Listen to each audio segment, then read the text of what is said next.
him tell a little bit more about his background as an analyst. He also hosts a tech show, has worked a lot with hosting some of InfoTech's conferences. And we're going to talk today about kind of that intersection between your employees and your personal brand, especially through social media. And then how does that potentially extend your corporate brand, and why companies really should support their employees out in these different platforms. So Kari, could you introduce yourself to our wonderful guests? Absolutely. So my name, I'm Carmi. I'm, honored, to be Hans's colleague and friend. And actually, I've met Hans on stage at one of our InfoTech Live events. He was presenting. I was the MC. I was blown away by him, and of course, the rest is history. So at InfoTech, I've done a lot of really interesting things at this company. I've been an analyst. I'm currently the director of public relations. In the past, I've been a journalist. I'm a journalist by education and experience. And so I've worked for, Canada's largest broadcaster. I've done radio and television. I've worked in print as well as digital media. And so, where I am now, sort of career-wise, I get to merge the two. I get to merge my media background, as well as the fact that I have been an IT practitioner, a project manager, an app development leader. I've run help desks. So I get to kind of bring it all together. And the thing that jazzes me about what we're doing here is that technology has never really done a particularly good job of telling its story.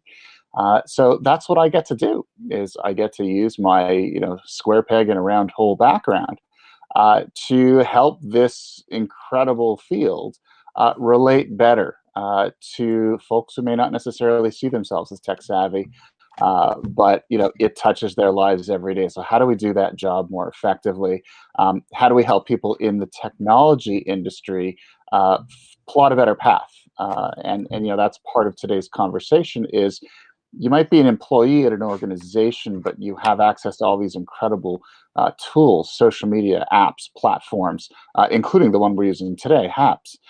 And you ask yourself the question: how do I leverage that for good? How do I use that to drive my career? If I'm responsible for corporate strategy, how do I use that to improve the success and the prospects of success for my company?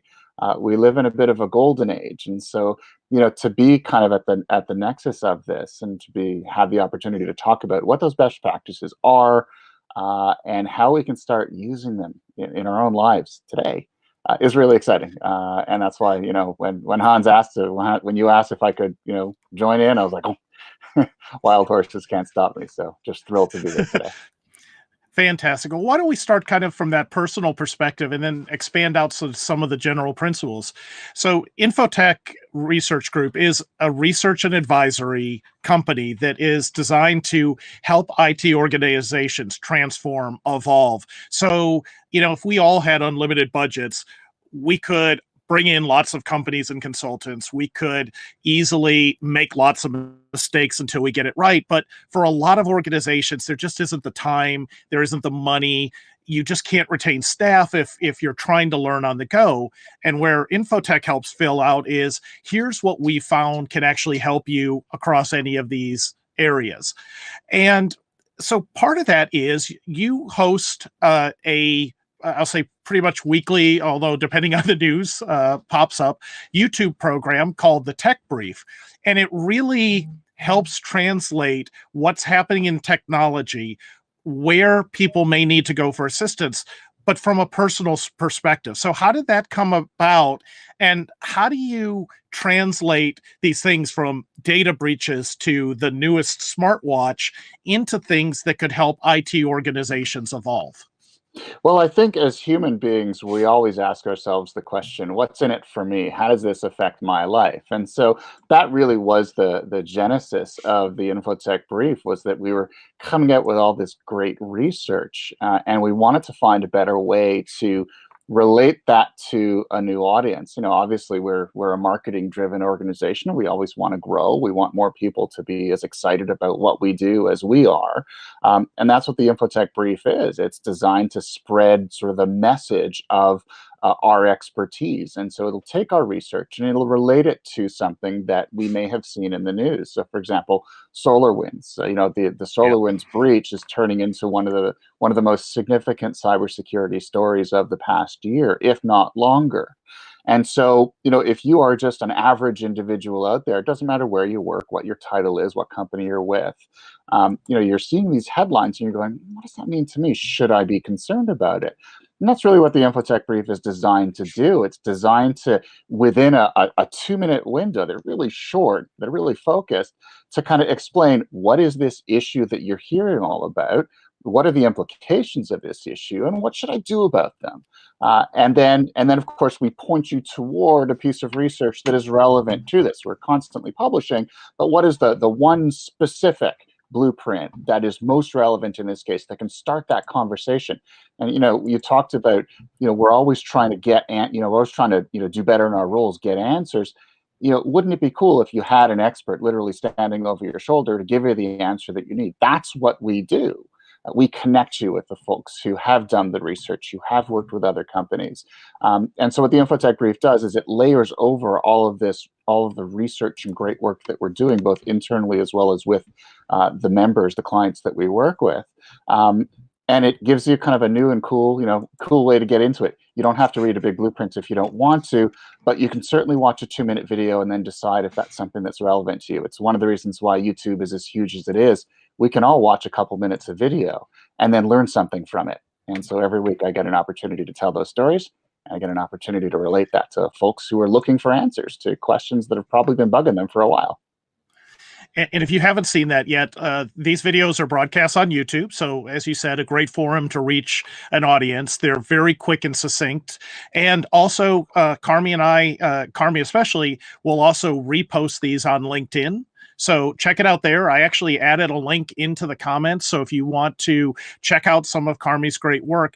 And one of the reasons I wanted to bring him on here is, I guess coming from a journalism background, coming from a broadcast background, there's things that you've just grown up in your career doing. But for a lot of us that are getting started, this is more of a challenging platform. Like, how do you it's easy to sit here and babble for 30 minutes, but condensing the core message that has value to the audience in just 2 minutes is really hard. It's an art. And then being able to stare at this blank dot in your camera and make a connection to millions of people or one person, however many people happen to be watching. So how have you evolved? How have you been able to adjust?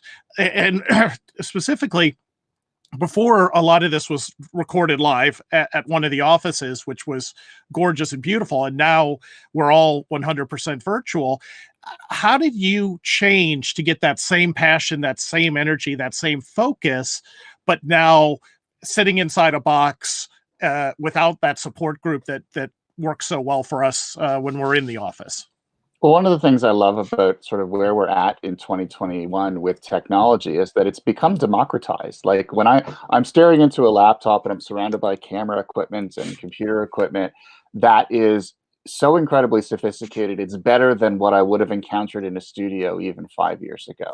So, Right. to a large extent, I don't need to go to a studio if I want to live broadcast television or radio or digital or anything. And in fact, I'm on television, for example, regularly, but I haven't been near a television studio, obviously, in close to a year. And if I never go back, that's not a big deal because I have all the technology here. I think the thing that really matters most, and I think that the one sort of takeaway that we all need to take with us is that we all have stories to tell. And you don't have to be a journalist. You don't have to be an expert storyteller. You don't have to have had experience on camera. We all have expertise that is of value to someone else. And if you think about it, even if we're not doing it formally, even if you've never gone into a studio before, you are telling your story. You're selling yourself and your story to other people all the time, in all sorts of different contexts. You take the bus to work and you have a chat with a stranger about what it is that you do for a living. You're telling your story. And so now we have all these incredible tools available to us that we can connect with an audience, which is even more exciting. I can record a short video, throw it up onto YouTube, and next thing I know, people are commenting. I can do a live hit on Haps, and people can comment in real time. I couldn't do this. None of us could do this just a few short years ago. And so I think the thing is, just we sort of have to ask ourselves, what do I do in life? What are the things about me that will interest others that I can share with others, that I can help them grow? And then think about the platforms, the tools, the networks, the apps that you use every day, and then ask yourself, how am I going to leverage that? How am I going to use these channels of distribution? I'm going to get an invitation to Clubhouse and set up an audio room for myself. Am I going to start a podcast? Am I going to post to a blog? Am I going to send out an email distribution list? It doesn't matter what the tool is. Just make sure that you're doing something that feeds your soul, that you enjoy, that you have passion about. And over time, you'll find that audience, and over time, you'll make those connections that will benefit you in some other way. But the trick is to figure out what that story is, what drives you, and then figure out who you're going to tell and how you're going to tell it. I had a chance on some of the previous episodes to talk with Leslie Hughes, who's a LinkedIn and personal branding specialist, and Amy Riddell, who runs a series of highly successful conferences and virtual, plus 2 online magazines related to project delivery and some of the roles. And so if any of you have not seen those and want to know more about personal branding and extending your brands, please check out those videos. But with today, what I wanted to talk a little bit more about is, why should companies really not only allow or support their employees who are broadcasting on platforms like this, but actually actively support this?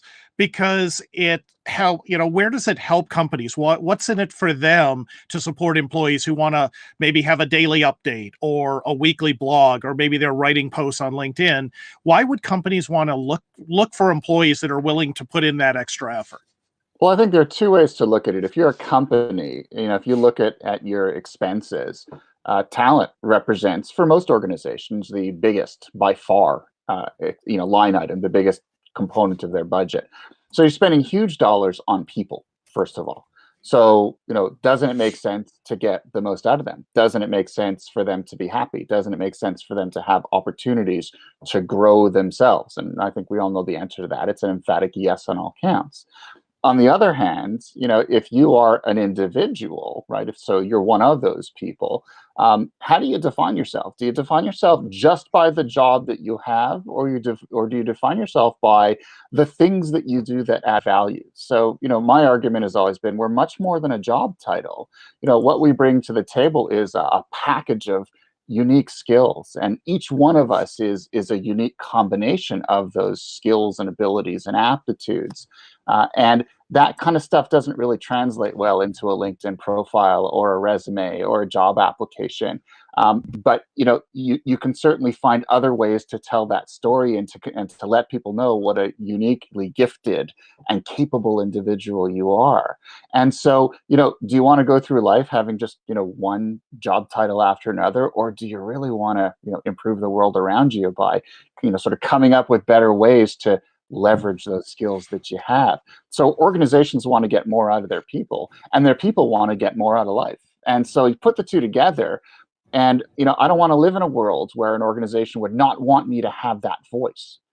In fact, moving into an age where that's going to be the default. In other words, if you aren't engaged in conversation at this level, if you aren't driving your brand, you're doing yourself and your organization a disservice. We want to do business with companies whose people inspire us, right? Think about all of the good experiences that you've had with organizations in the past. Those were all driven by the people that you encountered. Well, what makes them tick? What made them as good as they are? And at the end of the day, it all comes down to branding, right? Are these quality people? Were they able to tell their story appropriately? Were they able to connect with you in a way that made you want to continue to connect with them? It's just good business.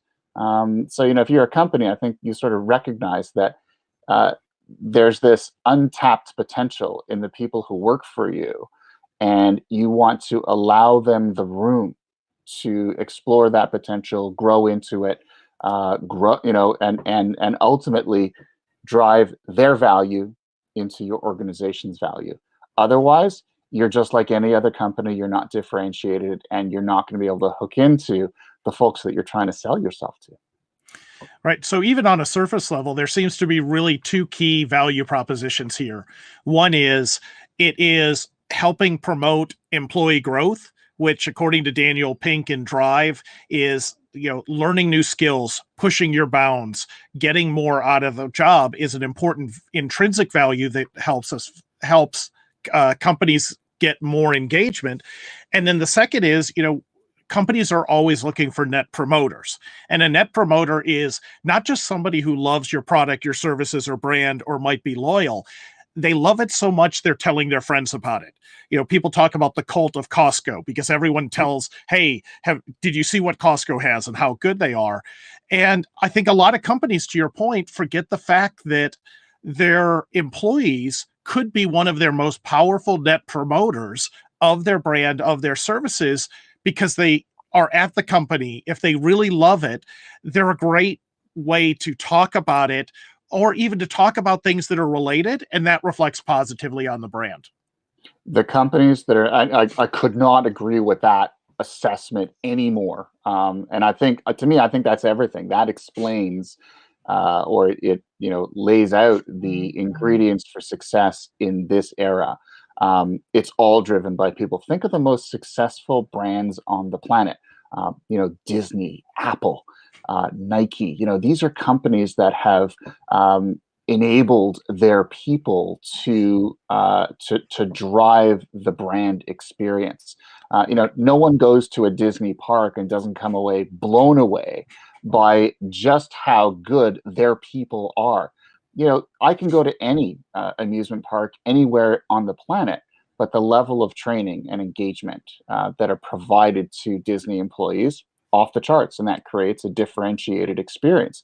That's why this company is worth what it is. Same thing with Apple. People who work for Apple love this company. Why? Because they're invested in and they're given the room necessary to do what they need to do. And so when you have a good experience with Apple, I mean, a laptop is a laptop is a laptop. But when you walk into an Apple store and an employee there is empowered to take a bad situation and turn it into good and has the room to do that, that's a memorable moment. And I know so many people who've had those experiences simply because their people were given that room to rise to that level of ability. And so you have to ask yourself as an organization, are you creating a playground where your people can do that? And as an individual, are you seeking those opportunities to leverage your unique and wonderful skills in environments for companies that enable that? And I think as you sort of look at the future of talent management, that's where talent is going to flow to. Talent wants to be in an environment where it is valued and given the resources that it needs to shine. And organizations want to attract people for whom that is very valuable. One of my favorite examples of that is one of the malls near us. There is a Apple store on level 2 and a Microsoft store directly underneath it. And you can stand and look inside both, and the Apple store is just teeming with people and interactions, and it's just this happy energy. And then you look at the Microsoft store and you say, well, at least I won't have to wait to get help. There's only 3 people in it. And, the technology, what they're offering isn't that different. I know the cult of Apple is now unsubscribing to me, but the integrated experience, the value proposition, and the way they've communicated it makes sense. Von Allen in the comments mentioned that unhappy employees often result in failed businesses. I think Walmart would be the best example. I read Sam Walton's book about how he created Sam Walton, the values he had, and how he had several principles, but one of them was to really take care of the employees. And unfortunately, like a lot of leaders, he was a horrible succession planner. So Walmart was him, and when he was gone, they started falling back to numbers and analytics and forgot about the people. And now I'd say Walmart is one of the worst shopping experiences I have if I have to interact with any people. It's rarely positive. So great point from Vaughn. Absolutely. And it's funny if you sort of start today and project forward. We are in an era now where we are more virtualized than we've ever been before, and I think the signs point toward a future that has greater levels of virtualization than ever. So, in fact, customer encounters with your organization are more likely to be virtual and remote in future than they've ever been in the past. And so, if you think about that from a customer experience perspective, you're losing those opportunities to stand in front of a client and make that impression directly. You have to be creative about using the technologies and platforms available to you to recreate those experiences of connectivity, for lack of a better phrase. And Right. so, Walmart, and I agree, the Walmart that I read about from the early days, post founding with Sam Walton, compared to the Walmart of today, basically night and day, because I haven't had one of those magical experiences at all the Walmarts that I've been to over the years. So clearly they've lost something. But look at other online retailers and ask yourself the question: what are they doing to make sure that when you think of them, you smile? That when you think of them, you get this warm feeling around you, because you connected with people, again, by technology, not by technology, doesn't matter, but you connected with them in a way that makes you want to go back to them again and again. And as an individual who works for these organizations, you have to ask yourself the question: am I in the place that allows me to operate at that level so that I get remembered by name, that I had a positive impact? So it cuts both ways. And I think we all have a shared responsibility. Employees need to demand that by, again, driving that agenda and creating that personal brand. And organizations have an accountability as well to provide those opportunities so employees can rise to that level. Well, one of the things I've noticed on the brief is after we made the transition to virtual, and it's still the decision, we still want to go on. It still has value.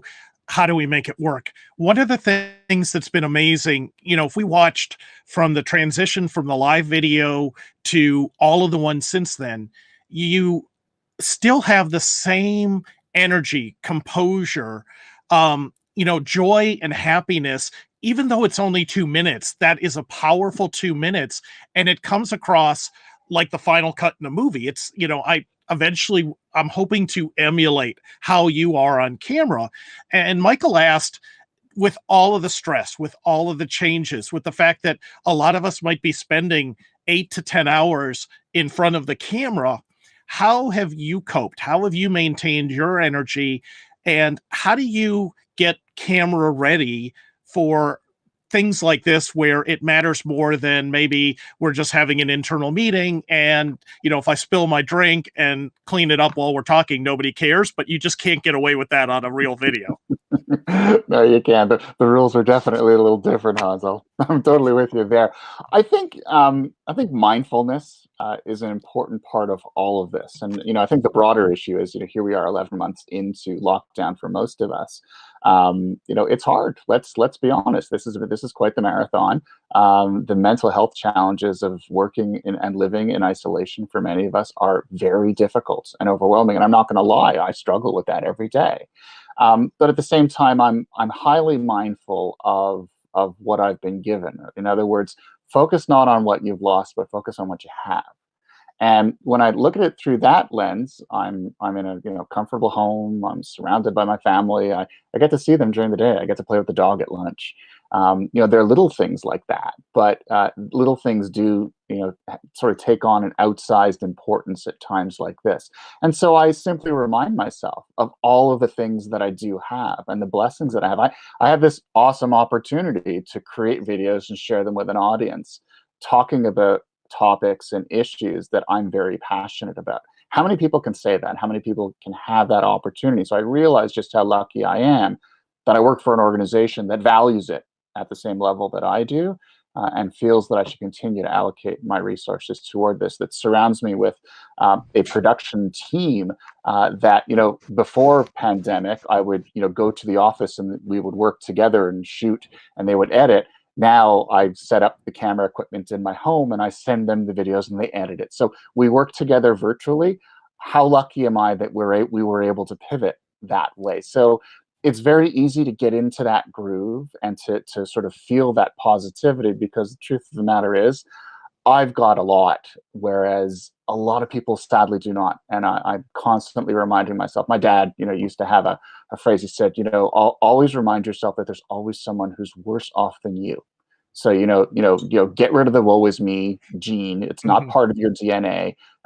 Focus on what you've got, and that goes a long way toward ensuring that when that camera goes on, and it's not tape, but it's digital, but when it rolls, that you're in the right frame of mind and you recognize that it's a privilege to be there. And whether it's a video for work, whether it's a live interview for national television, whether it's radio, whatever it is, it doesn't matter. It could be just recording something and sharing it on Twitter. It doesn't matter. There's an audience there. You have something awesome to tell them. You're lucky that you have the wherewithal to do so. And you got to wear that on your sleeve, because that draws people in. That gets people excited about what you have to say. And it also encourages them to think, maybe I can do the same thing, which to me is, kind of a blessing that keeps on giving. Absolutely. And even before the whole pandemic and the lockdown, one of the things that really amazed me about Infotech and its commitment to its staff and employees, we had tested a Infotech Live, our own members only conference. It worked, needed some work, as anything does when you pilot it. And then it became a series of really successful events. And when our owner, Joel, decided that this was something that brought value to the members and value to the staff, one of the first things he did was he actually brought on a professional speaker, Neil Peterson, who's Mhm. just amazing if you ever get a chance to check out his story. He was going to be one of our keynote speakers, but they brought him on as a coach for all of the staff. So everyone who was speaking at the events had the opportunity to get personalized coaching from him, from some of our other staff members. I had the honor of helping out with some of the coaching because of my experiences as well. And the thing that amazed me was there was this recognition that if you were stage ready to be in front of a room of 1,000 people, we'll say, then how good would each call, each workshop, each interaction with the members be if you were stage ready and then could bring that passion, those techniques forward? So, pivoting slightly, for companies that are recognizing that the better they can prepare their employees and provide opportunities or help them reinforce and grow things like broadcasts to get better skills on calls and in virtual meetings, how would you say companies can recognize and build and then take that success and build on it to expand to whichever teammates might be interested in that support? Well, I think the first step is recognizing the opportunity, and I think more and more organizations are doing that, especially when because virtual is the default now, so we don't really have a Yeah. choice. We either learn to operate differentially better on these platforms, or we're going to get left behind by other organizations and individuals who do. Second, I think it's fairly easy. Look at your staff. And we do this all the time at Infotech, and it's part of my role is to identify who among our core of analysts are really interested in this stuff, really want to learn camera best practice, and want to become media savvy, want to become social media wizards, want to sort of figure out all the different tools and techniques and skills and best practices to grow their eminence, and build a network of their own and sort of be known for that kind of thing. And the neat thing is, it's not that hard to find out. In other words, to answer the question, who are your champions? It's as simple as just asking around. And you realize that there really is a hunger for this. And there are some who will, like Kareem, will rise to the top. There are others who will need some coaching. And so the question then becomes, what is it that are you trying to accomplish? And what skills do you have already in house to help to coach and mentor these individuals to raise the level of their game? And the neat thing is you don't have to have major events like conferences or virtual conferences. I call them Right. micro opportunities. So it could be a LinkedIn live video, it could be a HAP segment, it could just be a simple call or a panel. Whatever that opportunity is, or a podcast. But the trick is to sort of figure out what those tools are, identify who your folks are who are really jazzed about them, and say, hey, I got a little extra time, after work this week. Do you want to sit down and maybe turn on the mics and cameras and see what happens and see what we learn along the way? And you'd be surprised. There are a lot of people who want to learn, and on the other side, there are a lot of folks who want to teach as well. And you just have to give them the room and then let them do it. And the next thing you know, they're building their eminence on social media, and suddenly you've got a conversation. But more importantly, you have people who are really jazzed and they found an entirely new path for themselves, which then of course feeds back into what they're doing for you 9 to 5. So it's all connected, but you have to identify your champions and get them the resources that they need first as well. Absolutely. And you mentioned being able to, when you recognize some of those people, using them to help coach and ease that transition. Despite how many hours our analysts spend on calls, on videos, facilitating workshop, for some reason, when it became a broadcast, like doing a LinkedIn Live on their blueprint, suddenly this fear and, oh no, what am I going to do? And one of the things I liked was, the program you set up and are working on started pairing people who had more of that public speaking experience to be co-host or moderator and ease people into some of these broadcasts. A great example, Allison Straker has done a wonderful series of LinkedIn Live, and later this month for InfoTech is going to be interviewing and talking with Rob Meikle, the former CIO of the city of Toronto. And as those guests, or I guess other people who are providing the content, become more comfortable, then they can move in and then spread that, and you can get an economy of scale within the organization and not just be tied to 2 or 3 people that can always be on camera with someone. Exactly. We tend to think of these things, and wrongly, as a resource consumer. In other words, we don't have the budget or the time or the bodies to create these opportunities for people. We're just too busy keeping the lights on. But the truth of the matter is for most folks, this is an act of love. If you walk into any group at any organization and said, "Hey, we want to find who our real passionate voices are. We want to give you the skills to really kill it on social media and to help find your audience." And build more meaningful relationships with stakeholders. Nobody would ever say no to that. And folks will take the time. They'll work evenings, they'll work weekends, they'll chime in. I've never had a problem getting people interested in, getting on camera or getting on mic with me as a learning opportunity, for some coaching and mentoring. It's what I grew up with in newsrooms. This is how you became a journalist. Yeah, you went to school, but then you really learned by sitting at the feet of the masters and just spending time with them. That's what this is all about.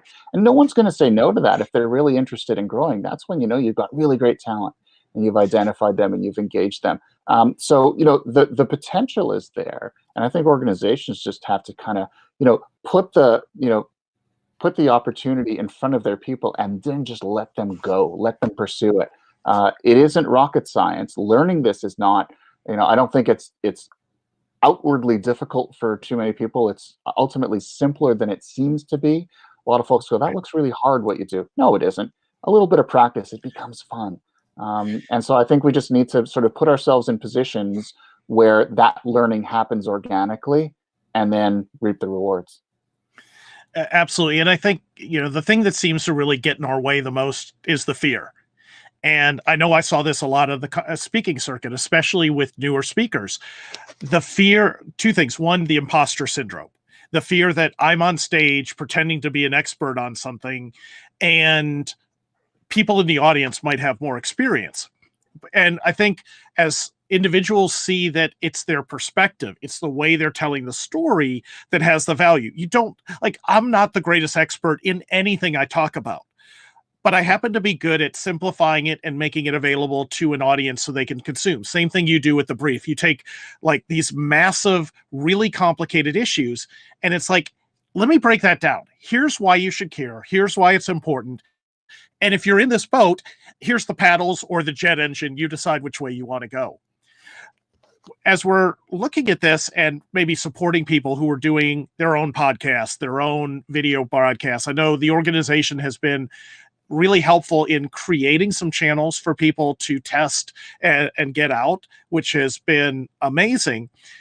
Where should companies then look in terms of kind of drawing the line? So I know there's areas that I have interest in, and I may do shows that don't overlap with InfoTech's brand or purpose. And I make a deliberate effort to keep those separate. I don't mention the company anytime I'm talking about those. So as companies are supporting their people, how do they help allow people, even if it's on their own, develop these followings and their personal brand, but then protect their own brand in case it gets a little too crazy or it's just not a topic that is on brand for them? Well, I think that's all part of the coaching and mentoring process, and sort of establishing guidelines, almost, terms of use statements that, make it clear that, there is at least a high level expectation of some kind of alignment between what you do on the outside and what you do on the inside. I mean, if I know that my job is director of PR, the things that I do on my time to develop my skills in that space, or to become a better host of the InfoTech Brief, I'm going to want to make sure there's at least some kind of connection to them, so that when I sit down with my leader and talk about the things that I've done the last week, month, quarter, whatever, that there is at least a connection between them. I can draw a line between the investment in time that I made that was encouraged by the organization and the value that I was able to drive back into my role and back into the organization. Of course, you're not always going to have alignment or 100%. It's not always going Right. to overlap. The circles won't always hit at the same time. However, I think in general, there's a general understanding that those skills will find some kind of value internally within the organization, and it's good for the organization to support their development. But I think the key here is dialogue. As long as you're having that conversation within the organization about what is the opportunity, what is the potential impact, the positive impact of that opportunity, how are we going to achieve it? What does the playing field look like? What are the rules? Where are the lines? Where are we drawing them? Then everyone kind of knows what it looks like. I can't play baseball if I don't really understand the rules of the game or how the field is laid out. So the same thing has to happen here. Someone needs to lay out the rules of the game. Someone needs to define what the playing field looks like. And then someone's going to continue to talk about it as the game evolves, so that folks know that they're in the right place. And for whatever reason, there may be some who, as you get into this process, they may realize, this isn't necessarily, the path that I want to be on. I think I need a redirect. Can we talk about that too? So, I think you end up with greater levels of employee engagement because you're speaking at a much more detailed level about what it is that they're trying to get out of not just their jobs, but out of life. And I think the two are inextricably linked, and a really good organization recognizes that and makes sure that they can have those fulsome conversations with their people. Because in the end, that's what keeps people tied to an organization. That's what keeps them enthusiastic about being part of that organization. And I think that's ultimately one of the ingredients for a really strong brand within that organization. Companies that encourage their people to operate at that level, well, I think their people want to stick around longer. Absolutely.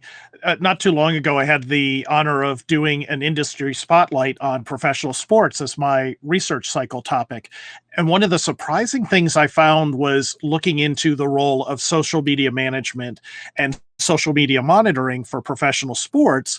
And the lesson that I think extends to all companies is the athletes are building their brand because their career is limited. They need to get the endorsements, the advertising. They need to set up potentially future work when competition is no longer an option. And so they're actively building what their brand is going to be. And sports teams need to be very aware of that because we've seen how many times athletes or coaches or teams wind up in the news in an unfavorable light. And I think the same principle applies here, maybe not at the same level because I'll never have 14 million followers. I don't think I want them. I don't know what would happen if I did draw that many. So how can companies kind of curate and monitor and help employees, because that crossover in their social media lives, whether it's Facebook and it's all personal, but they've got a public profile, to LinkedIn and professional, how can they open that dialogue or work with employees so those that are getting out there and making their personal brand more known aren't also providing unknown risks to the organization? I think as an organization, you need to model that behavior and model that voice. In other words, think of companies that we like to engage with. They all have a voice. And that voice often, especially today, we tend to encounter that voice most often through via social media. That's sort of the primary avenue through which we engage with the brands that we like to do business with. And so if you're an organization, rather than hiring your most junior people to run your social media, you want to hire people who have a sense of maturity to turn that corporate voice into something that people are really enthused about, that they're jazzed about, that they want to interact with. And then once you sort of created that target, then you encourage your people to shoot for that target. So in other words, this is the ideal that we sort of lay down for everyone. Now everyone should be pushing for that. In other words, in your personal social media channels, use the corporate presence as an example of what you should be aiming for. So are you having those conversations with your people about social media best practice, about messaging best practice? Are you sharing resources with them? Are you holding internal training so that they too can develop their own voice? And by association then, because good people work for good companies, contribute to that organizational voice that ultimately keeps customers engaged. And so it's really do as I do, not just as I say. And I think as an organization, you've got to walk that walk as well as talk it, because that is ultimately going to be the goal that your people are going to shoot for. You can't explain it. You can't just simply send out a PowerPoint deck and expect people to become social media wizards or individual branding wizards. But you can certainly exemplify it in the corporate messaging that you are sharing with the world, and then identifying how individuals can build skills to get to that level as well. Those are conversations that happen all the time, and I'm proud to say that this is what we're doing at InfoTech, right? This is how we build those skills and make sure that it isn't just coming from me or from you or from certain limited people, that all of us exemplify that best practice. And it's a never-ending process, right? As new people cycle into the organization, we're going to make sure that they live up to that standard, because ultimately how we measure success at InfoTech, that's going to be one of the ingredients that we use to measure that success. Michael asked a question I think might be a good one to close out on. What happens if you don't know what your personal brand is? How did you figure out what your personal brand and what your perspective was, and how have you helped others kind of figure that out for themselves? So how would you approach that? I think you sort of have to look in the mirror. In my case, I realized that I was early in my journalism career, and I realized that certain stories weren't being told well. I felt the media were doing a pretty lousy job of explaining technology in everyday terms, so that folks who weren't necessarily technologically savvy, they might be brilliant in business, but they didn't understand feeds and speeds. They weren't sort of the nerds or the geeks of the bunch. They tended to get left behind, and they felt frustrated. And so, but then as I was realizing this gap, that media were not doing a particularly good job of addressing that need, I realized that I was pretty good at making complex stuff and explaining it in a simple way. So I could bridge that gap, and I could create new ways of telling stories. And then as that was occurring to me, all of these new tools of social media, of web, apps, mobile apps, were coming on stream. And so suddenly I could find an audience, and I'm probably never going to have 14 million followers either. But I always think in terms of one. In other words, if I sit in front of a camera or a mic, or I write something and I publish it, if I reach one person, I'm happy. And so that's what I think about is, did I deliver value to that one individual? And so each one of us probably has that ability to answer a question that no one else has been answering. So ask yourself, what is that, right? What is the thing that jazzes you so much that you would do it for no compensation at all, right? Like what do you love so much that you would do that you don't even see it as a job?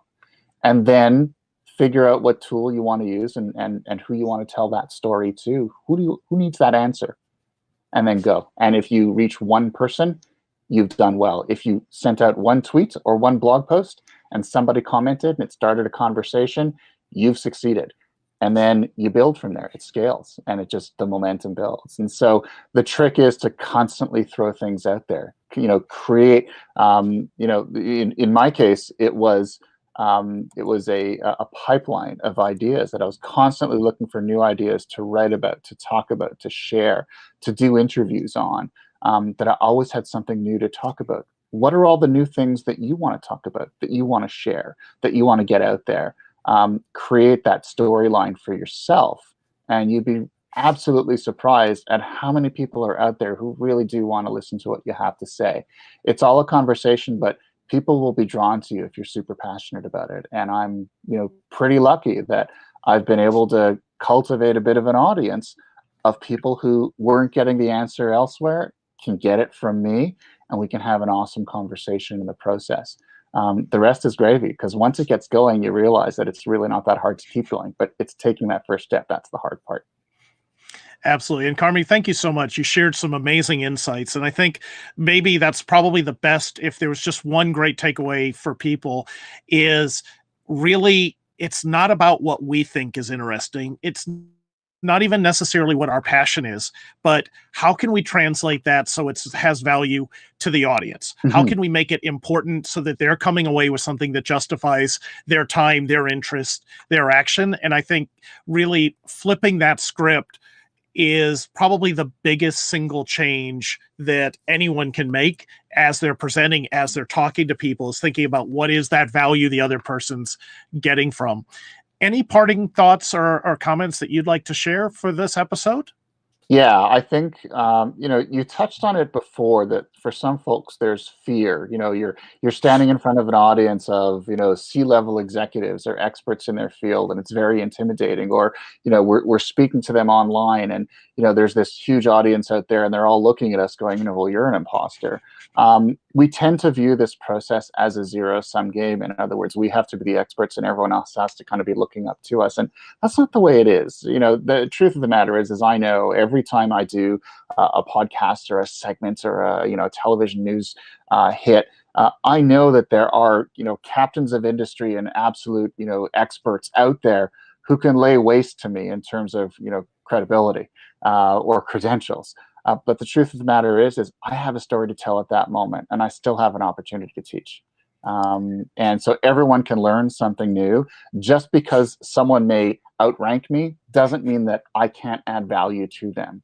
And people aren't looking at you that way. If they're taking the time to watch or listen or read something that you have created, you've already got them.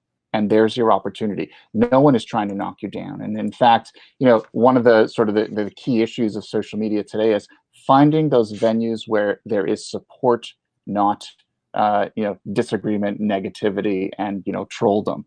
So find the venues where you do get that support, and then cultivate those. And I can guarantee you there are lots of them out there. People generally are good. They want to learn. They want to learn from people who are passionate about the things that they know. And really, it's up to you to kind of find those venues where you can tell those stories and not worry that you feel like you're an imposter, because I guarantee you, nobody is. I've never met anyone that I would call an imposter. There's always something that you can learn from anyone, no matter who it is. Absolutely. Very well said. If you enjoyed the conversation, if this topic resonated with you, I'm excited to say we're going to have Carmi and Stacey Horrocks on our show next Tuesday. We're going to be talking more about branding and building in these brand advocates and these social influencers as part of your company. So tune in around 5:15 on Tuesday Eastern time. Also, if you have a chance or want to learn more about personal branding, check out the previous segments with Amy Riddell and Leslie Hughes. I will surely have both of them on in the future. There's just so many great people I want to talk to, and a limited amount of evenings I can get away with.